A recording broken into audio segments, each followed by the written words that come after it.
తెలుగు రాష్ట్రాల్లోని అంగన్వాడీ సిస్టర్స్ అందరికీ నమస్కారం. ప్రతిరోజు మన ఛానల్లో అంగన్వాడీ టీచర్ల ఆయాల సమస్యల పట్ల అవగాహన కోసం సపోర్టివ్‌గా వీడియోస్ అయితే వస్తాయి. తప్పకుండా సబ్స్క్రైబ్ చేసుకోండి. వీడియో చాలా మంది చూస్తున్నారు. లైక్ చేయడం ఖచ్చితంగా లైక్ చేయండి. ఇక వివరాలకెళ్తే తెలంగాణలో, ఆంధ్రప్రదేశ్‌లో మరి దసరా పండుగనైతే ఘనంగా జరుపుకుంటారు.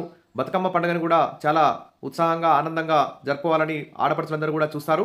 కాబట్టి ఆడబిడ్డలను గౌరవించుకునే పండుగ బతుకమ్మ. సెప్టెంబర్ 21 నుంచి అక్టోబర్ 30 వరకు స్ఫూర్తిని మరోసారి చాటాలి. బతుకమ్మ తెలంగాణ ఆత్మగౌరవానికి ప్రతీక అంటూ ఇక్కడ తెలంగాణ ఎక్సైజ్ టూరిజం శాఖ మంత్రి జూపల్లి కృష్ణారావు ఇక్కడ ప్రకటించారు.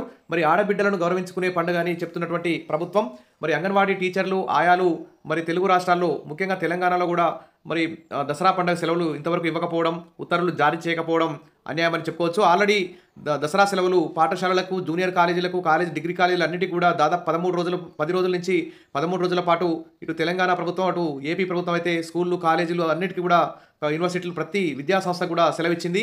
మరి ముఖ్యంగా అంగన్వాడీ టీచర్లు, ఆయాలందరూ కూడా ఆడపడుచులే. వారు కూడా మరి బతుకమ్మ సంబరాల్లో పాల్గొంటారు. బతుకమ్మని పేరు రంగురంగుల పూలతో బతుకమ్మ సంబరాలు పండుగ చేయాలని వారికి కూడా ఉత్సాహం ఉంటుంది. కానీ మరి గత సంవత్సరం అయితే హాఫ్ డే అంగన్వాడీ కేంద్రం నడిపించి హాఫ్ డే బతుకమ్మ వేసుకోండి అని చెప్పి సెలవు అయితే ఇవ్వడం జరిగింది తెలంగాణ అంగన్వాడీ కేంద్రాలకు. కానీ ఇంతవరకు అయితే ఈసారి అంగన్వాడీ టీచర్లకు, ఆయాలకు సంబంధించి అంగన్వాడీ కేంద్రాల సెలవులకు సంబంధించి అయితే ఎలాంటి ఉత్తర్వులు అయితే రాలేదు. వెంటనే తెలంగాణ ప్రభుత్వం, ఇటు ఏపీ ప్రభుత్వం అంగన్వాడీ టీచర్ల, ఆయాలకి గవర్నమెంట్ స్కూల్ టీచర్లకు ఏ విధంగా అయితే 13 రోజులు సెలవులు ఇస్తున్నారు, అదేవిధంగా అంగన్వాడీ కేంద్రాలకు కూడా పూర్తిగా సెలవులు ఇవ్వాలి. ఎందుకంటే కొంతమంది బంధువులు ఇంటికి వెళ్తారు, బంధువులు మన ఇంటికి వస్తారు. కాబట్టి ఈ విధంగా ఎవరు కూడా మరి రేషన్ తీసుకోవడానికి కూడా అంగన్వాడీ కేంద్రాలకు తక్కువగా అటెండెన్స్ కూడా తక్కువ అవుతుంది. కాబట్టి స్కూళ్ళకి ఏ విధంగా అయితే 10 రోజుల నుంచి 13 రోజుల వరకు సెలవులు ఇచ్చారు, అదేవిధంగా తెలంగాణ, ఏపీ అంగన్వాడీ కేంద్రాలకు కూడా పూర్తిగా సెలవులు ఇవ్వాలి. హాఫ్ డే కాదు. గత సంవత్సరం అయితే హాఫ్ డే సెలవు ఇచ్చారు, హాఫ్ డే బతుకమ్మ వేసుకోమని ఉత్తర్వులు అయితే జారీ చేశారు. కానీ ఈసారి పూర్తిగా సెలవులు ఇవ్వాలని అంగన్వాడీ యూనియన్లు అయితే డిమాండ్ చేస్తున్నాయి. ఆల్రెడీ వినతి పత్రాలు కూడా ఇచ్చారు. కానీ ఇంతవరకు అయితే మరి బతుకమ్మ పండుగకు అంగన్వాడీ కేంద్రాల సెలవులు మరి హాఫ్ డే ఇస్తారా, ఫుల్ డే ఇస్తారా అనే విషయం మీద ఇంకా ఉత్తర్వులు అయితే జారీ చేయలేదు. వెంటనే మరి ఐసీడీఎస్ శాఖ అధికారులు, మంత్రి అందరూ కలిసి చర్చించి వెంటనే అంగన్వాడీ కేంద్రాలకు సెలవు ఇవ్వాలి.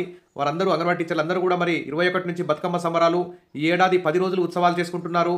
తిది ద్వయం కావడమే అంటున్న పండితులు, సిద్ధాంతులు. కాబట్టి ఈ బతుకమ్మ సంబరాలు చేసుకోవాలి. మరి 21 నుంచి 30 వరకు ఈ బతుకమ్మ సంబరాల్లో అంగన్వాడీ టీచర్లు, ఆయాలు, చిన్నారుల పేరెంట్స్ అందరూ కూడా పాల్గొనే విధంగా మరి తెలంగాణ ప్రభుత్వం కానీ, ఇటు ఏపీ ప్రభుత్వం కానీ వెంటనే మరి కనీసం హాఫ్ డే అయినా ఇవ్వాలి. దాదాపు అయితే స్కూళ్ళకి ఇచ్చినట్టు పూర్తిగా ఇస్తే మంచిగుంటుంది. ఇక 21న వరంగల్ 1000 స్తంభాల గుడిలో బతుకమ్మ వేడుకలు ప్రారంభం కాబోతున్నాయి. 30వ తేదీన హైదరాబాద్ ట్యాంక్ బండ్పై ముగింపు ఉత్సవాలు జరుగుతాయి. 28న గిన్నీస్ రికార్డు స్థాయిలో ఎల్బీ స్టేడియంలో 10,000 మందితో ఈ బతుకమ్మ వేడుకలు జరుగుతున్నాయి. బతుకమ్మ పండుగ ఏర్పాట్లపై మంత్రి జూపల్లి కృష్ణారావు అయితే సమీక్ష నిర్వహించారు. మరి వేడుకలను సక్సెస్ చేయాలని మంత్రులు ప్రకటిస్తున్నారు. మరి ఈ తరుణంలో మరి బిడ్డలందరూ మరి సెలవులు లేకుండా ఉంటే ఈ సక్సెస్ కాదు. కాబట్టి వెంటనే అంగన్వాడీ కేంద్రాలన్నింటికీ కూడా ఫుల్ డే స్కూళ్ళకి ఇచ్చే మార్గంగా సెలవులు ఇవ్వాలని, వెంటనే ఉత్తర్వులు జారీ చేయాలని అంగన్వాడీ టీచర్లు, ఆయాలైతే డిమాండ్ చేస్తున్నారు. ఇక విష్ ఆల్ ద బెస్ట్.